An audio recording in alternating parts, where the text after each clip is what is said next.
Good afternoon. As you know, the United States and British strikes against Iraq are continuing.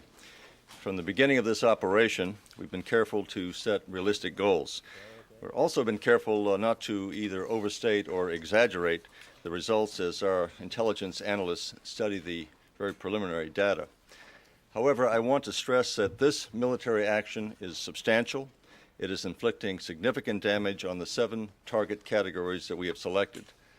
And these are as follows: Iraq's air defense system, the command and control system that Saddam Hussein uses to direct his military and to repress his people, the security forces and facilities to protect and hide his efforts to develop or maintain the deadly chemical and biological weapons. These are the forces that have worked to prevent the United Nations inspectors from doing their jobs. The industrial base that Saddam Hussein uses to sustain and deliver his deadly weapons. His military infrastructure, including the elite Republican Guard forces that pose the biggest threat to his neighbors and protect his weapons of mass destruction programs.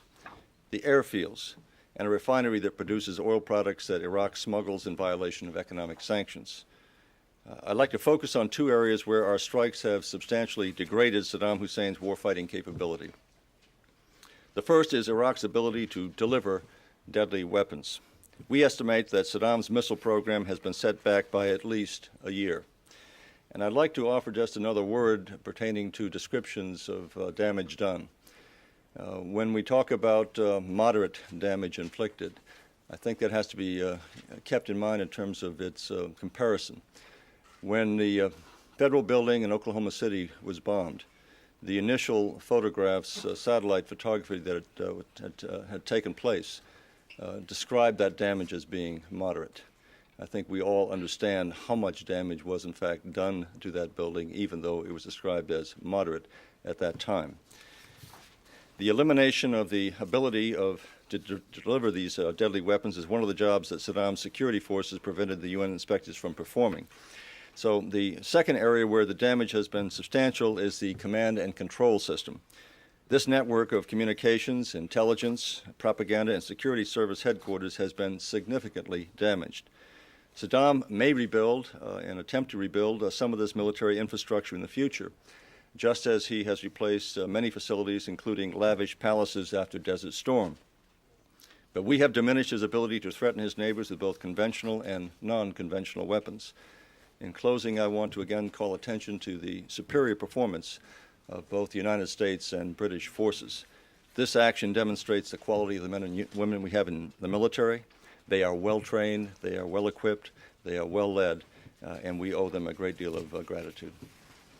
Mr. Chairman. Thank you, Mr. Secretary. Good afternoon, ladies and gentlemen. As the Secretary noted, we are very pleased with the results of the operation thus far. In the primary areas of concern, facilities that support Saddam's weapons of mass destruction capabilities, his command and control, and the security forces associated with these weapons, we have had significant success in our airstrikes.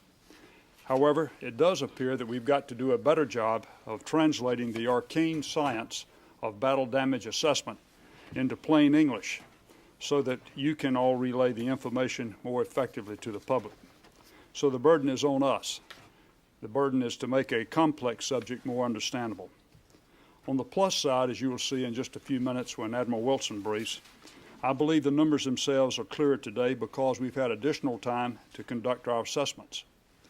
Let me take just a moment here to give you a flavor of what we call battle damage assessment. This first photograph is of the electronics plant.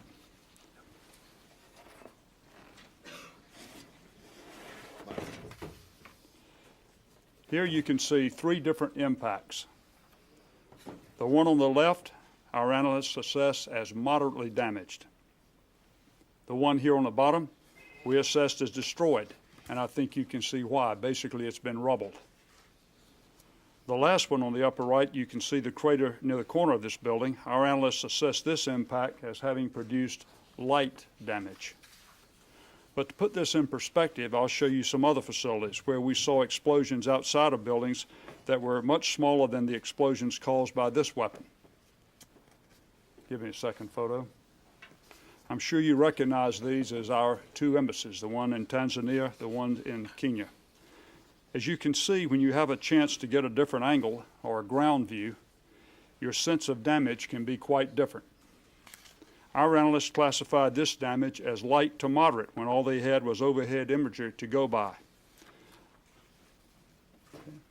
Again, here's the Taji Missile Repair Facility.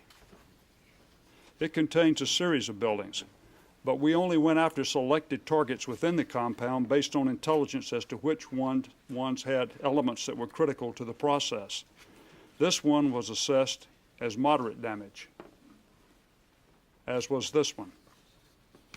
This one was assessed as severe damage, and so on. My point is, none of these buildings within this compound were assessed as destroyed, not even one. Our analysts are appropriately very conservative in their initial assessments, as I think you would agree in this particular facility. But in my view, this facility will not be usable for Saddam's efforts to maintain or improve his missile capabilities in the years ahead. I'd also like to point out, as you can see, many of the buildings in this facility appear to be undamaged, and the reason for that is because they were not targeted. We only went after specific buildings within the compound, again, ones that were related to our mission objectives. I'll leave the rest of the details to Admiral Wilson. To sum up, I am very pleased with the results of our strikes. The plan is being executed with precision and success. Before we take your questions, let me update you for just a second on the status of our operation right now. As you know, U.S. and British forces are again striking targets in Iraq as we speak.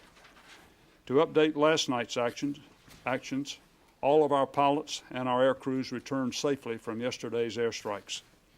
We conducted approximately 150 combat and combat support sorties last night over Iraq, as well as some additional Tomahawk and air-launched cruise missile attacks.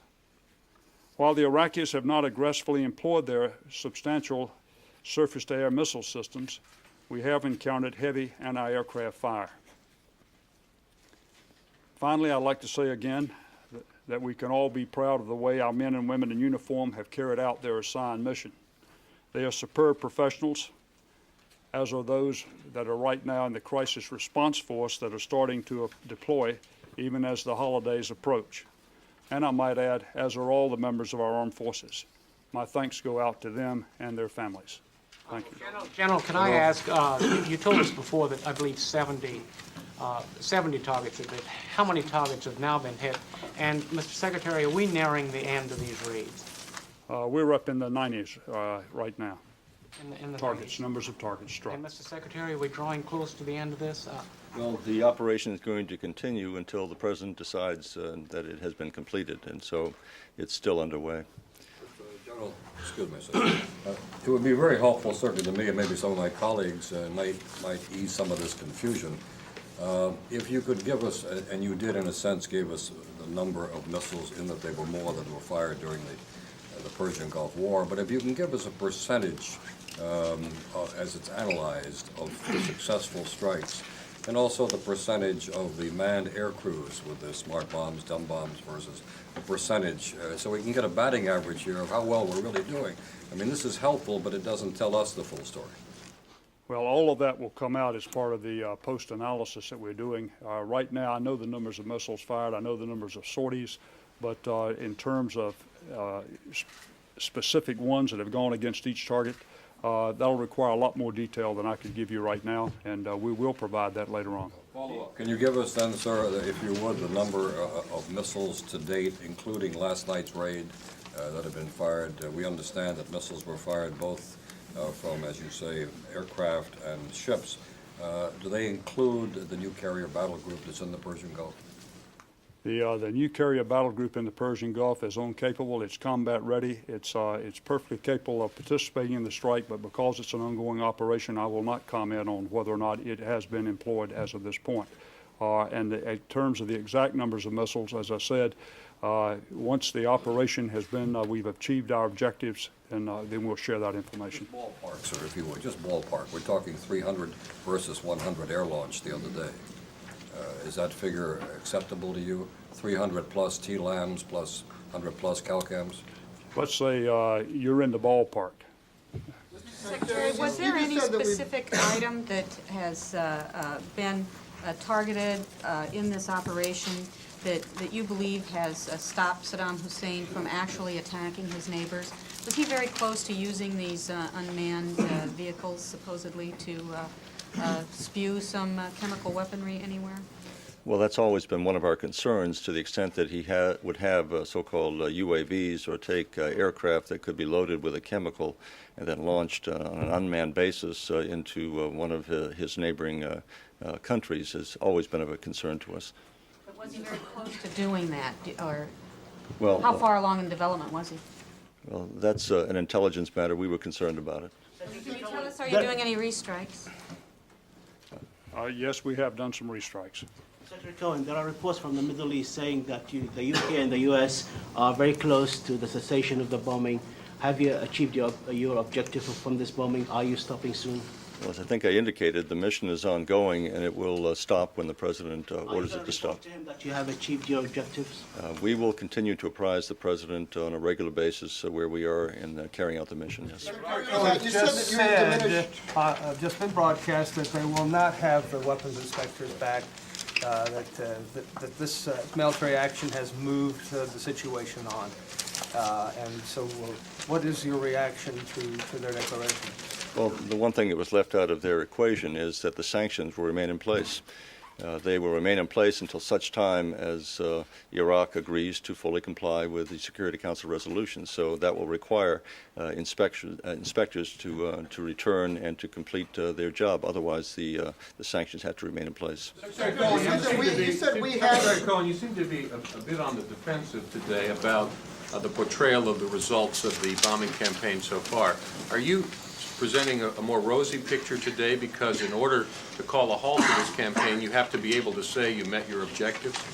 Not at all, Jamie. What we have always been concerned about is that our objectives be realistic and that our success be as direct and open as possible, no exaggerations. By the same token, we don't want to see any understatement of what we've been able to achieve.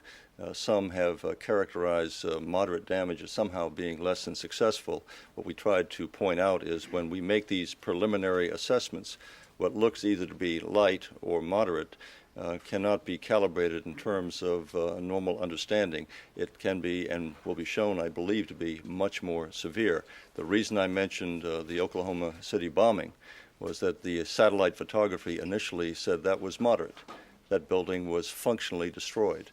When we look at these types of targets and you see a hole in the roof, that doesn't necessarily describe what has taken place under that roof. So we will have refinements of the collection of the photographs coming in the next few days and perhaps even few weeks. It'll become clearer. What we do not want to have is a misperception that somehow this has been understated or overstated. We want to give as direct and as accurate a portrayal as possible. You said that we have diminished his ability to threaten his neighbors. That was always a stated goal.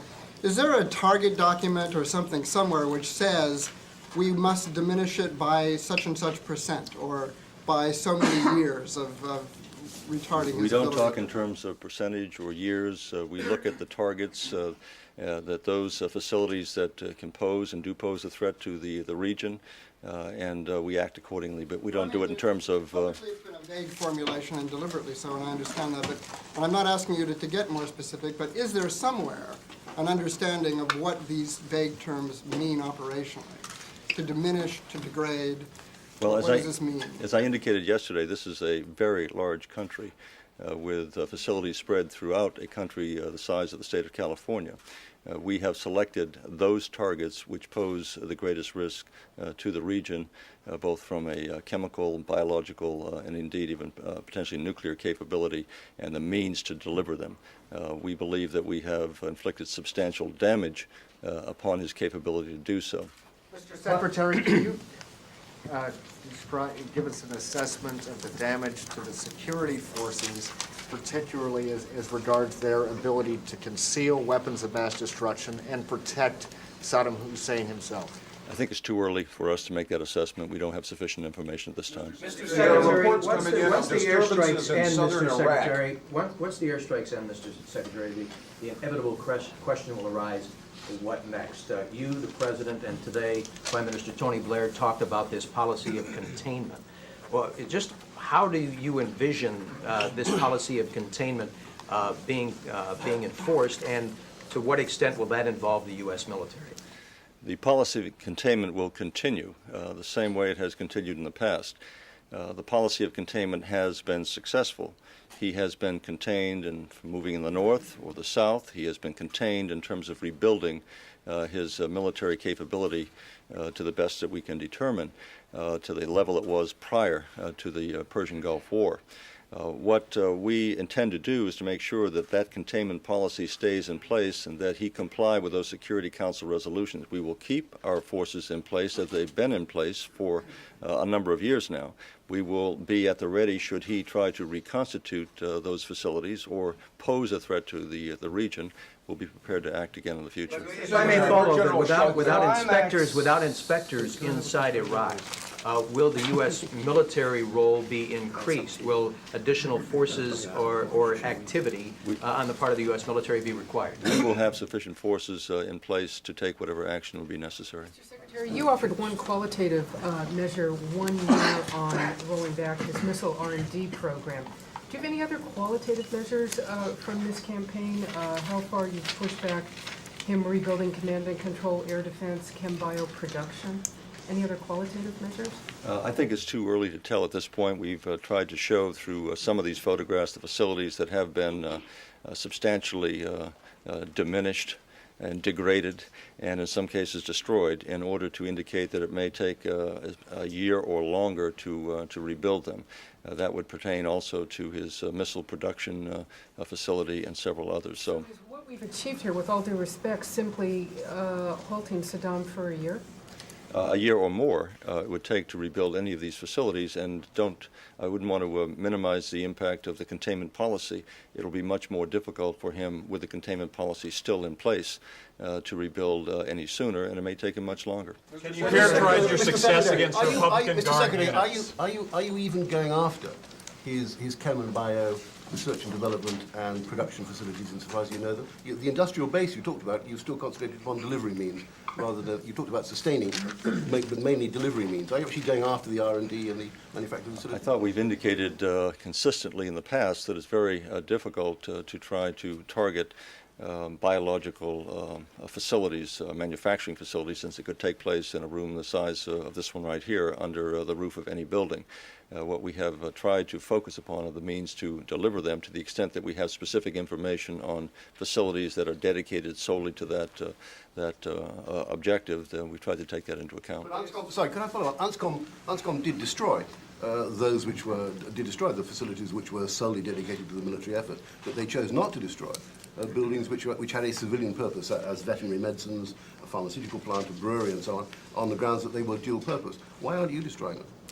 I don't believe UNSCOM ever took the position that they destroyed all of the facilities that were capable of manufacturing chemical weapons. I said the ones which were dedicated solely to the manufacturing of chemical weapons. I don't even believe that they're in a position to make that determination in a country the size of Iraq. But you may be right on that. I don't believe that to be the case. My question is: Are you going after dual-purpose facilities which could be converted to the manufacture of chemical or biological weapons? Okay, also, if not, why not?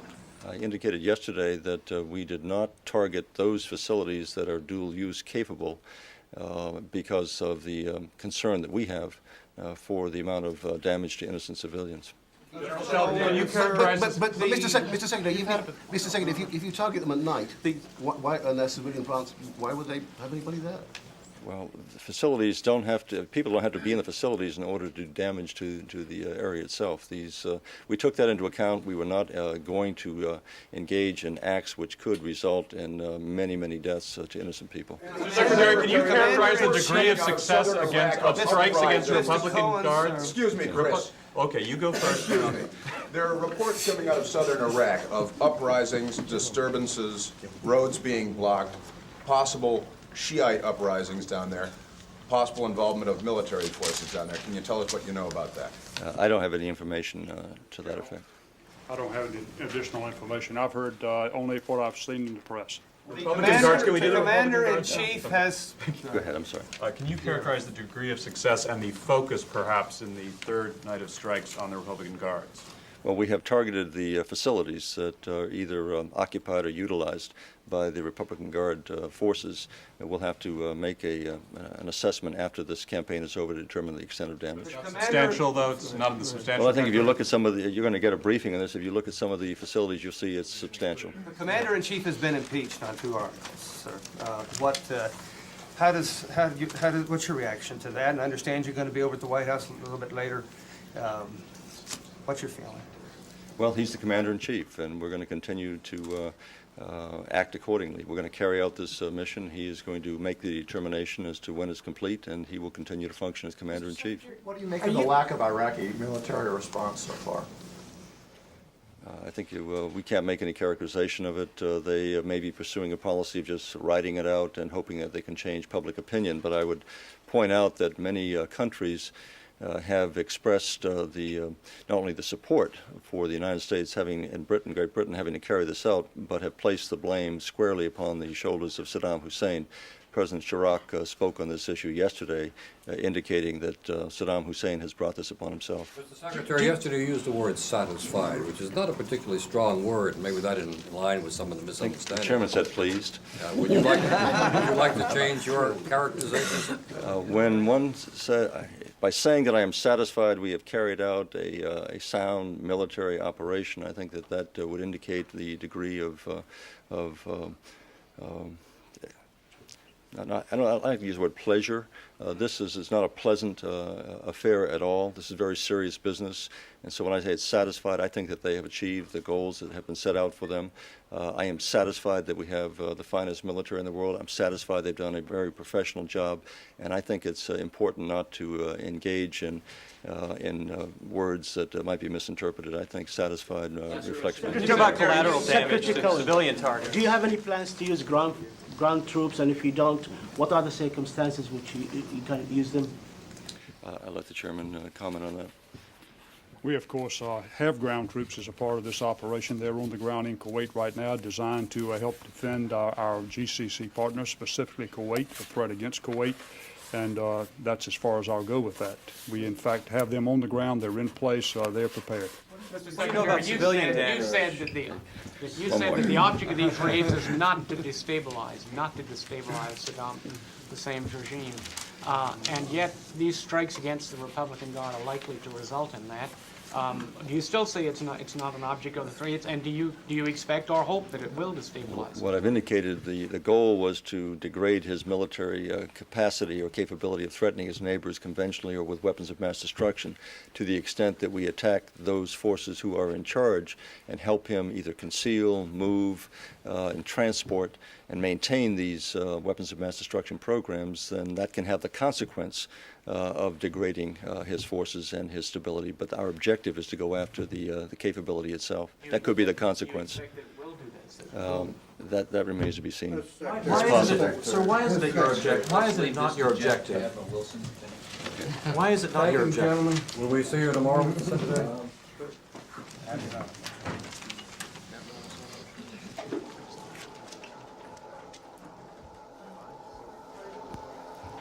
Good afternoon again.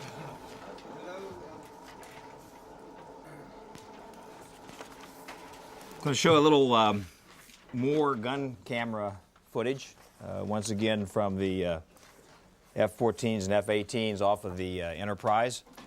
I'll probably just start off by saying these also are in southern Iraq, but yesterday they were up in the Basra, or down in the Basra area. We have one here from Al-Qut and another from An-Nasiriyah. After that, I'm going to talk a little bit more about battle damage assessment and how we do it, and talk to some of the chairman's pictures, and then we'll show a few more, as well as some more numbers from updates from yesterday. So, without further ado, let's roll the camera footage. Which night is this?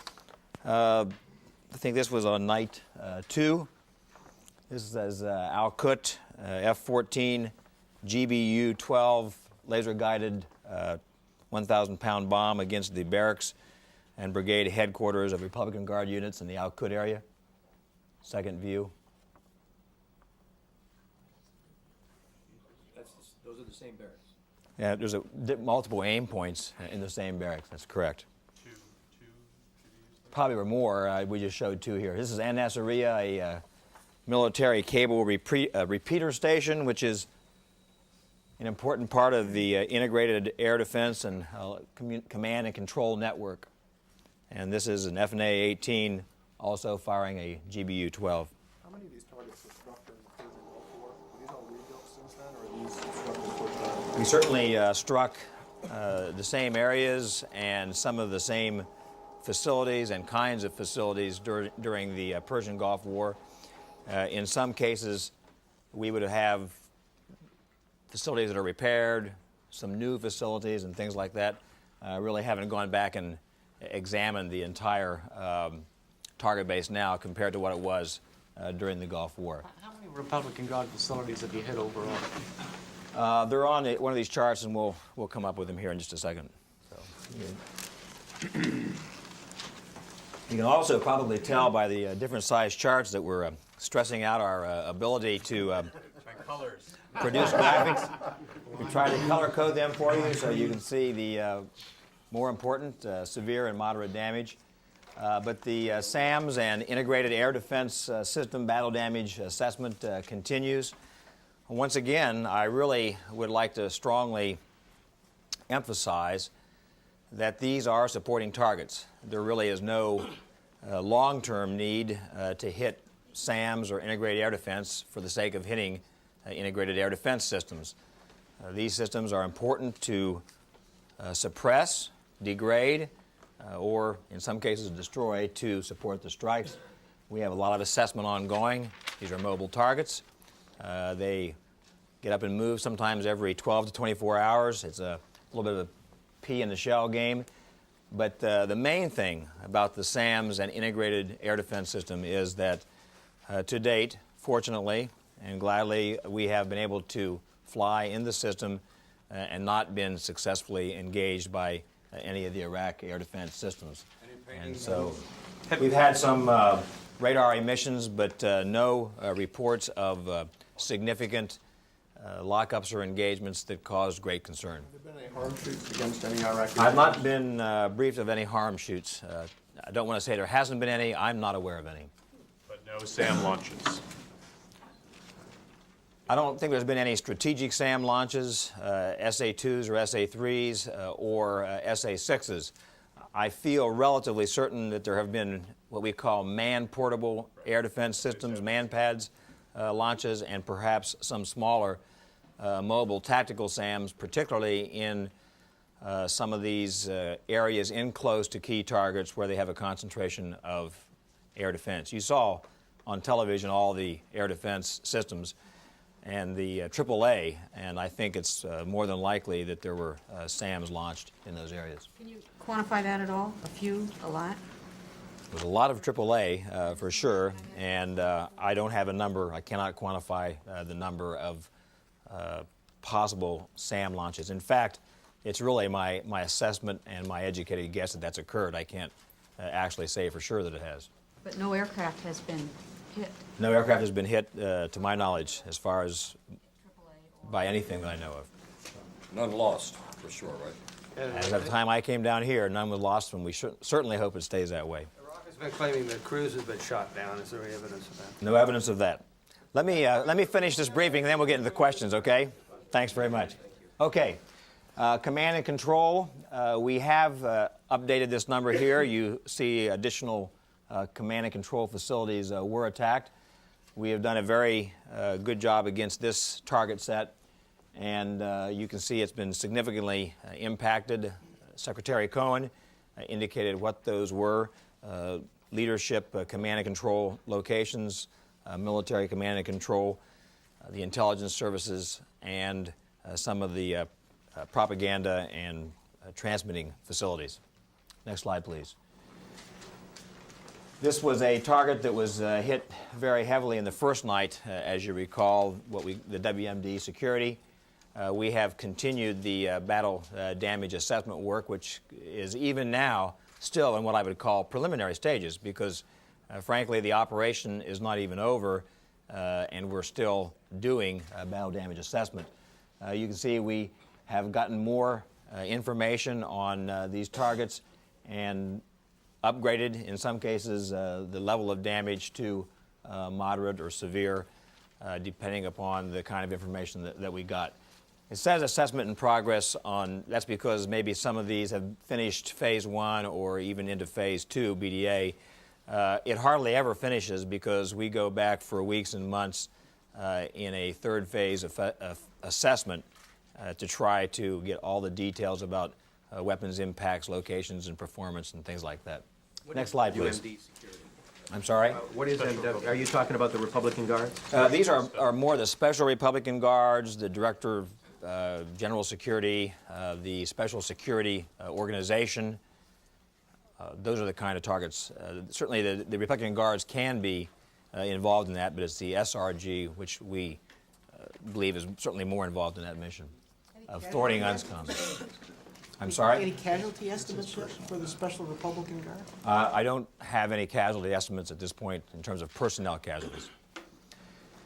This is the target set, which is obviously important. I had very little battle damage assessment to report on the WMD industry and production facilities yesterday. We're still early in phase 1.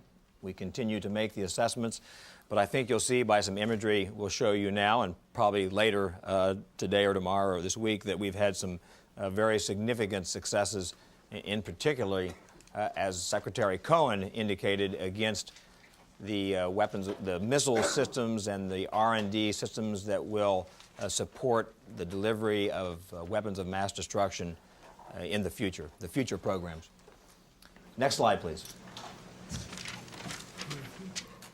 Republican Guard data tonight, or to date, 9 RGFC facilities have been hit. Actually, it is really the Republican Guard. I don't think we've actually hit regular Army facilities. These are primarily going after Corps and divisional headquarters, as well as some of the barracks areas, and I'll show you some imagery on that in just a few minutes. And most of them are down in the south. Airfields, we hit a total of 6 airfields, concentrating, as I said yesterday, on the helicopters, the attack helicopters, and the UAV program. We have had very good success on these. We've destroyed hangars where the maintenance and even conversion of these assets can happen. The helicopters dispersed on the first night. We located those again, flew additional TLAMs in last night, and destroyed additional attack helicopters up in the area of K2. It's a Iraqi helicopter base up near Tikrit. Is that a restrike? Next slide. That was a restrike. Actually, it wasn't really a restrike. It was a withhold and then strike where you know there are targets. This is a good example of trying to use the intelligence, surveillance, and reconnaissance resources to be very proactive and provide timely support for the strike operations. And finally, we did have this one economic target, the POL facility down at Basra. We still haven't gotten real good imagery of it. The damage is assessed as light. We've been through that physical damage just a little bit, but we targeted some bundles of piping, and we're continuing the assessments of that particular target. Any signs of cracks in the regime, military units not obeying orders? I have seen none. Can you define? I'd like to, let me go on, and I want to do a little bit more, you don't need this one here, on this, this battle damage assessment business. I've been doing this for a long time, about 30 years in naval and joint intelligence. I've seen a lot of strikes carried out over the years. We've gotten certainly more precision in our inventory. And we do a lot of very detailed work by doctrine and by tactics, techniques, and procedures in this battle damage assessment. We are still in phase 1, which is physical damage assessments, which you can observe through imagery or visual observations. We go into phase 2, which we try to get more information, different sources to confirm, different look angles to see if things appear differently on the next day with different light conditions. And so this is a very deliberate process. We certainly don't want to fool ourselves about how much damage we've done, and so we're conservative, and then we usually learn more in phase 2. Sometimes damage assessments get worse. Most often, with precision ordnance, we find they get better, as indicated in the briefing this morning. Phase 3, functional damage assessments, are something that take longer because we really are trying to make a detailed estimate about the function of a system or a facility or something larger than just the single aim point. Now, this is the picture the chairman showed you. Generally speaking, when a quarter of a building is 25% of a building is destroyed or damaged, we call that moderate damage, 15 to 45%. Less than 15% is light damage. 0, of course, is if you miss it. And then it goes on up to severe damage, 45 to 75, and essentially destroyed is when more than 75% of the building is essentially damaged. In this case, this is severe, bordering on destroyed. Essentially half of this building here was dropped, and probably the other half is not functionally usable because of the fragmentation damage and things like that. In this case, 25% of this building is destroyed. Certainly further into the building, or farther into the building, I should say, we would have a lot more damage. And then the chairman already talked about how things look differently from overhead versus if you're standing in the crater and looking into the building. The other thing we'll need to do, and this is the Al-Karama electronics plant. It supports Iraq's ballistic missile program, the short range, but also a lot of technology which is applicable to a long-range program in the future. And we will ultimately do a functional damage assessment of this facility, and then a functional damage assessment of the overall impact on ballistic missile development. We're not at that point yet. Probably weeks, days to weeks, certainly. I also would make the point, as the chairman did, we don't aim at every building in a facility. These weapons are very precise, and they're also relatively expensive, and we try to make every one of them count. So we aim for key parts of the facility that we think are the most important to break the production link or the R&D link or whatever, and that's what we've done here. I won't go into a lot of detail about exactly which those are. Admiral, two-part question, if I may, please. First, have you determined that he has any operational scuds, and have you tried to take him out? And secondly, what do you use for your imagery? We assume satellites, but are you using U-2s and other types of recce aircraft, including low-flying recce aircraft? We're using all sources of imagery. This is what we call imagery-derived product here, and both U-2s, tactical recce, I'm sure in the south where we're flying, so all sources. We have always believed that he may have a few scuds hidden. We have seen no indication of him trying to use them. We certainly would try to take them out if he did. And this is the picture of the Taji missile repair facility. The chairman obviously did a splendid job of describing the functional kill here. This is a repair facility for SA-2s, SA-3s, the radars that support those missile systems, and has a lot of technology which is applicable to a ballistic missile program. And we believe it will be a long time before the Taji repair facility is operational again if they choose to rebuild it, even though we probably have no building which meets the destroyed description in terms of physical damage assessments. Okay, next slide. Or next chart. I said that yesterday. This is an interesting photo for a couple of reasons. This is probably the first damage done by B-1s in a combat situation against a Republican Guard barracks in the Al-Qut area. These were not precision guided ordnance. It was the old way, although it's hard to beat a lot of bombs sometimes. And this pilot walked a stick of bombs across this barracks facility in the, I think it's the Al-Nida division, but I need to check for sure on that. Interesting because you can get the 4 physical damage descriptions on the same photograph. Light damage to this barracks here, at least from the top. We don't see the structure collapsed or falling down or any of those kinds of things. This is moderate damage on this one right here. The end of it is pretty well destroyed. Frankly, I would probably kick that up into the severe. This is certainly severe. A bomb hit right in it and cut the barracks building in half, and this one here is completely destroyed. Which brings me to another point. We assessed that the overall damage to this particular section of barracks is severe damage. But I really don't think they're very usable right now for housing or troop support. Next. Were they manned at the time? that they were We hit? don't know for sure. Next slide, please.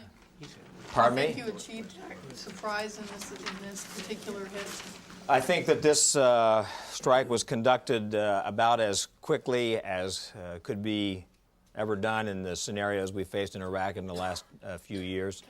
And Was this the first night? that was not the first night. It was the first night then, is that correct, Evan? I said that was not the first night. What were the B-1s dropping on the site? What bombs were the B-1s dropping? I don't know for sure. 500-pound bombs. Well, they used I don't know how many. Well, they used again last night. They were used the night before last night. I'm also, at this point, I'd like to stay away from operational matters.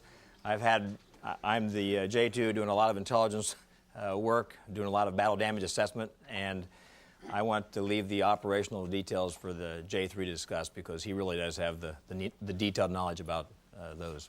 Troops are normally in those barracks? How many troops are normally in those barracks? I think it's around, is it around 80 per building? 40 to 60 per building? And how many buildings are in? There was probably a dozen or more there, and then there was other parts of the facility. How big is the area? I don't have the answer to that question right now, and I'm ready to move on to the Secretariat here. This is downtown Baghdad.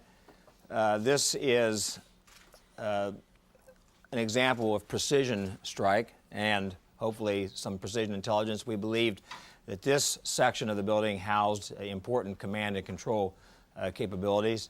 And we were concerned about collateral damage over here, a girls' school. This building was attacked in downtown Baghdad by Tomahawk land attack missiles. You can see they impacted at these 3 points here in the wing that we targeted of this building, did what is described as moderate damage. May, in fact, when we get done, be severe. But it is a good example of both the precision that we use in trying to target these facilities, as well as the care that we go in trying to prevent collateral damage. Next chart, please. Wait a minute, what is that building? What is the Secretariat Presidential It's meeting? like the working office of the leadership and the regime, one of their working offices. Was there any collateral damage they know of? I don't know of any collateral damage. We didn't see any collateral damage in the imagery analysis. That was hit on night 1. And the final photograph I have today is another of the WMD targets that was successfully struck. This is a graphite building here and a final assembly building, I think, right, Steve? This supports the liquid engine production for their ballistic missile program, both the short-range systems and potentially for the future. We targeted these 2 buildings and another a test launch stand, which is off of this frame of imagery. It was also destroyed. These 2 buildings are certainly considered to be at least moderately to severely damaged in terms of a physical damage description, but I believe that in terms of functionally, they're not capable of performing their mission. Where is that? That is in, I have to put my glasses on here. They're all pretty much in the central Iraq. And that was a T-LAM target. That's at a facility called Al-Rafah, Iraq, and it is right in southwest or south of Baghdad, just south of Baghdad, in an industrial complex. Does he use liquid engines for his newer type Scuds and longer range, or is he still using solid? Well, certainly Scuds are a liquid engine, and most countries in the world which are developing Scuds or Scud-like technology, including, for example, the no-dongs produced by North Korea, are liquid engine technology, and we think that is the part of his program, Saddam's, that was the furthest developed. Are you ready for questions? Yeah, I thought we were done. Okay. What more today can you tell us about what American aircraft, where they're operating and what missions they're going? I'd like to defer to the J3. Yes, sir. Defer to the J3. I want to have another question. What signs do you have of movement by the Republican Guard, and specifically, by encouraging revolt, does that force Saddam Hussein to concentrate his forces and make them better targets for us? We, for the most part, the movement by the Republican Guard appears to be defensive dispersal, first in garrison, following that out of garrison, and even into urban areas. Urban areas are a good spot to disperse because we certainly have collateral damage on our minds as we conduct strikes. We don't want to have collateral damage against Iraqi civilians. And it, of course, makes them more available to suppress any rebellions which could occur, although I don't have evidence that that is occurring. When you talk about missile production, you keep saying short range, which are allowed, but potentially longer range. Right. Let's say this attack weren't going on and they wanted to convert these to longer range missiles. How long would it take them to actually do that? It would probably be a couple of years that they would be able to move into a successful longer range program, and the targets that we struck, we believe, will have delayed that progress by at least a year or more based on the early assessments, and we will continue to make those functional battle damage assessments about that program. Beyond a couple of years that it would have taken them anyway. At least a year. Yes. A question regarding the numbers that you went through earlier and the way that they changed. To give an example, the SAM sites, yesterday there were 8 that were undamaged, today there were 0. Did those numbers change because of restrikes or because of reanalysis of the results of the strike? Some of both. You saw also more totals on there. So it's some of both, and trying to balance the checkbook. I need, exactly how many of which I really don't know. And yesterday, I think there was a sheet specifically relating to weapons of mass destruction sites. Was there no, when you were doing the presentation, did I miss something, or was there no such? The categories are the same, which weapons of mass destruction / industry, and weapons of mass destruction security. Yes. Did the military go on alert as reported yesterday? Strategic rocket forces, any indications you I don't received? have any indications about that, no. Yes. Were they doing any long-range rocket work at this facility, or to the best of your knowledge, were they doing work there that they were allowed to do under the Gulf War ceasefire accords, and this was purely preemptive?